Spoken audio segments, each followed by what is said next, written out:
Assalamualaikum warahmatullahi wabarakatuh. Bertemu lagi di channel saya. Pada kesempatan kali ini saya akan menerangkan tentang jumlah ismiyah. Apa sih jumlah ismiyah itu? Nah, ini sebagai persyaratan saya mengikuti ujian akhir semester mata kuliah Bahasa Arab. Nah, sebelumnya, perkenalkan saya memperkenalkan diri terlebih dahulu. Ismi Noviatul Badriyah, ana min Lamunjan, wa al-an, ana adrusu fil Jami'ah al-Islamiyah al-Hukumiyah Jember.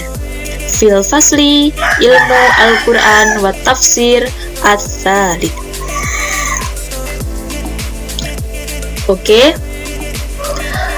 Sebelum kita membahas lebih lanjut apa yang dimaksud dengan jumlah ismiyah, kita terlebih dahulu mengenali apa sih jumlah itu. Jumlah adalah susunan dari beberapa kalimat. Nah, jumlah dalam bahasa Indonesia biasanya disebut dengan kalimat. Nah, kalimat merupakan susunan dari beberapa kata. Nah, kata kalau dalam bahasa Arab disebut dengan kalimah. Nah, sekarang sudah tahu kan perbedaannya? Lanjut. Jumlah dibagi menjadi 3. Yang pertama ada jumlah ismiyah, yang kedua jumlah fi'liyah, yang ketiga syibhu jumlah. Yang pertama jumlah ismiyah. Nah, ini yang akan kita bahas pada kesempatan kali ini. Jumlah ismiyah adalah jumlah yang terdiri dari mubtada dan khobar. Di situ ada contoh al-masjidu kabirun. Untuk yang nomor 2 ada jumlah fi'liyah. Nah, ini cuma sekedar mengenal saja ya, karena pada kesempatan kali ini kita akan membahas jumlah ismiyah saja. Oke, jumlah fi'liyah yaitu jumlah yang terdiri dari fi'il dan fa'il. Nah, ada contoh qara'a ar-rajulu al-kitaba. Artinya, seorang laki-laki telah membaca kitab. Yang ketiga, syibhu jumlah. Syibhu jumlah atau yang menyerupai jumlah mempunyai pengertian jumlah yang terdiri dari jar majrur atau dhorof. Ada contoh al-qalamu alal maktabi.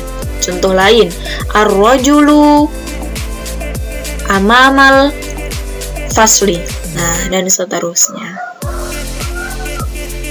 Selanjutnya, kita akan membahas lebih dalam tentang jumlah ismiyah. Apa sih jumlah ismiyah itu? Nah, tadi kan sudah dijelaskan bahwa jumlah ismiyah adalah jumlah yang terdiri dari mubtada dan khobar. Pasti teman-teman sudah pernah kan mendengar apa istilah mubtada dan khobar? Untuk mengingatkan kembali kepada teman-teman, saya akan menjelaskan mubtada yaitu isim yang terletak di awal jumlah, sedangkan khobar adalah isim yang terletak setelah mubtada. Nah, ini ada sedikit tipu ya. Khobar adalah isim yang terletak setelah mubtada. Fungsinya khobar yaitu menjadi pelengkap dari mubtada. Gitu. Contohnya, al-baitu kabirun. Al-baitu, lafaz al-baitu berkedudukan sebagai mubtada. Sedangkan lafaz kabirun berkedudukan sebagai khobar. Contoh yang lain. Ar-rajulu jamilun. Nah, ar-rajulu berkedudukan sebagai mubtada, sedangkan jamilun berkedudukan sebagai khobar. Saya kasih contoh satu lagi. Ada ar-rajulu yaqra'u al-Qur'ana. Ar-rajulu berkedudukan sebagai mubtada, sedangkan yaqra'u berkedudukan sebagai khobar. Nah, sekarang kita bahas kaidah-kaidah jumlah ismiyah. Apa saja sih yang perlu diperhatikan dalam jumlah ismiyah itu? Nah, kaidah-kaidah teman-teman. Yang pertama, harus dibaca rofa. Baik mubtada maupun khobarnya harus sama-sama dibaca rofa. Tanda rofa pada isim yaitu dhammah, wawu, dan alif. Dhammah biasanya bertempat pada isim mufrad, wawu bertempat pada jamak, dan sedangkan alif bertempat pada isim tasniyah. Selanjutnya, sedangkan kalau tanda rofa pada fiil ada dhammah, wawu, dan tetapnya nun. Dhammah bertempat pada fiil yang shahihul akhir dan jamak muannats salim. Wawu bertempat pada jamak mudzakkar salim, sedangkan tetapnya nun atau yang sering disebut dengan thubutun nun bertempat pada af'alul khomsah. Af'alul khomsah, tahu kan? Fiil-fiil yang 5, contohnya yaf'aluna, taf'alani, dan seterusnya. Contohnya ada al-masjidu jamilun. Karena al-masjidu ini isim mufrad, maka tanda rofaknya menggunakan dhammah. Begitu juga dengan jamilun. Jamilun juga mufrad, maka dia menggunakan tanda rofa dhammah. Contoh yang kedua, Muhammadun yaqra'u al-kitabah. Nah, Muhammadun karena dia isim mufrad, maka dia menggunakan tanda rofa dhammah. Begitu juga dengan yaqra'u, karena dia fiil yang shahihul akhir, maka dia hukumnya rofa. Selanjutnya kaidah yang nomor 2, yaitu khobar harus berupa isim nakiroh. Apa sih isim nakiroh itu? Isim nakiroh adalah isim yang maknanya masih umum atau belum jelas. Nah, biasanya isim nakiro ini ditandai dengan adanya tanwin. Tanwin di harokat belakangnya. Nah, contoh, al-masjidu jamilun. Pada huruf lam, ini ada tanwin. Nah, ini yang jamilun ini merupakan isim nakiro. Oke, untuk kaidah yang terakhir, yaitu mubtada harus berupa isim ma'rifat.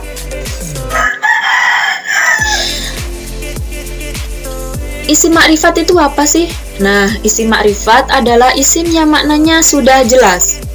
Sudah jelas mana yang dituju. Nah, itu disebut dengan isim ma'rifat. Isim ma'rifat ini macamnya ada 6. Meliputi nomor 1, nama, alam, yang nomor 2, isim yang ada alnya, yang nomor 3, isim dhamir, yang nomor 4, isim isyarah, yang nomor 5, isim mausul, dan yang terakhir, idhofah yang mudhof ilaihnya berupa isim di atas. Nah, kita bahas satu persatu. Satu, isim alam. Alam atau nama. Contohnya Muhammadun jamilun. Nah, lafadz Muhammad ini termasuk nama orang. Nama ini bisa nama orang, nama kota, gitu. Bukan hanya nama orang saja, bisa juga nama kota, gitu. Yang nomor 2 ada isim yang ada alnya. Al, contoh al-bustanu wasi'un. Pada lafadz al-bustanu terdapat al. Nah, ini al di sini termasuk isim isyarah. Yang nomor 3, isim dhamir. Contohnya huwa talibun. Nah, lafadz huwa termasuk isim dhamir. Yang nomor 4 isim isyarah. Contohnya tilka madrasatun. Lafaz tilka ini termasuk isim isyarah atau kata tunjuk. Selain tilka ada dalika. Contohnya dalika rojulun. Yang nomor 5 isim mausul. Contohnya allati taqra'u al-Qur'ana, artinya seorang perempuan sedang membaca Al-Qur'an. Nah, ini isim mausulnya mana? Isim mausulnya adalah allati. Yang terakhir yaitu idhofah yang mudhof ilaihnya berupa isim di atas.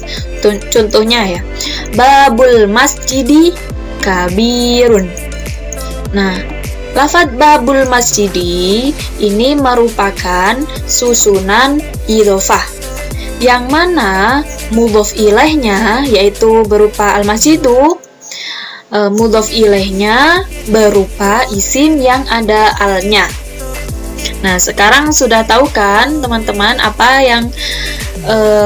yang dimaksud dengan jumlah ismiyah? Oke, sekian dari saya, semoga bermanfaat.